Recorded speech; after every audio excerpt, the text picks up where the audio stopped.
Ketika Mark Zuckerberg mengumumkan sekali lagi akan menjalankan sistem currency Libra yang 2 tahun yang lalu diganjal oleh otoritas dunia, yaitu pemerintahan di banyak negara, kembali akan diluncurkan. Kali ini Facebook sudah punya kendaraan infrastrukturnya, yaitu Facebook Pay dan Instagram Pay. Disinilah terobosan yang dilakukannya di dalam strategi meluncurkan digital currency-nya. Terbukti juga memang kaum globalis ini saling dukung dan kompak di atas sana. Keinginan Mark mengendalikan kerajaannya yang memiliki penduduk 2 miliar manusia yang merupakan follower sosmed dari semua platform sosial media grupnya tersebut tidak pernah pudar. Yang paripurna adalah dengan menciptakan kendali atas transaksi, yaitu Facebook Pay dan Instagram Pay. Negara makin kesini menjadi less grip atau ikatannya menjadi semakin berkurang karena memang globalis berusaha melepas cengkraman negara atau yang disebut dengan otoritas serta regulator. Malahan globalis bisa memanfaatkan regulator agar membatasi UKM yang kecil-kecil untuk tidak bisa besar. Di sisi kebebasan,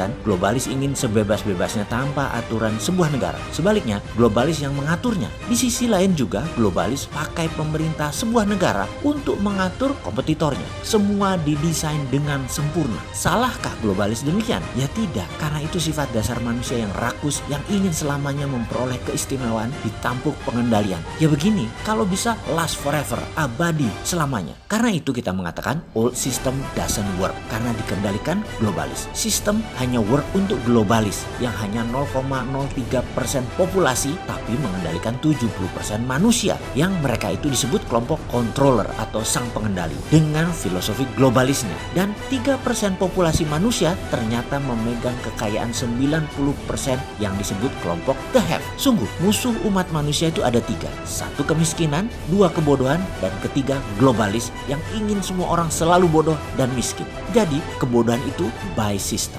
Pemiskinan itu by system, dirancang dalam jangka panjang oleh globalis atau mereka yang menciptakan keuntungan sebesar-besarnya untuk kelompoknya. Ada pertanyaan sederhana, bisakah globalis lepas dari Tiongkok untuk barang hasil produksi manufaktur mereka? Jawabannya hampir tidak mungkin. Karena sejak 30 tahun yang lalu memang Tiongkok adalah toolsnya globalis. Itulah mengapa Tiongkok bisa melawan IMF dan berani membangun aliansi baru dan menjadi negara tercepat pembangunannya dalam 30 tahun terakhir. Kemudian ada hal yang paling sering kita katakan bahwa the last best land on earth yang menjadi target globalis adalah Indonesia. Karena sumber bahan baku yang diproduksi dari dan oleh Tiongkok semuanya ada di Indonesia. Strategi mengikuti Tiongkok menjadi berbahaya buat kaum nasionalis seperti kita. Namun bagi para naga globalis ini adalah solusi.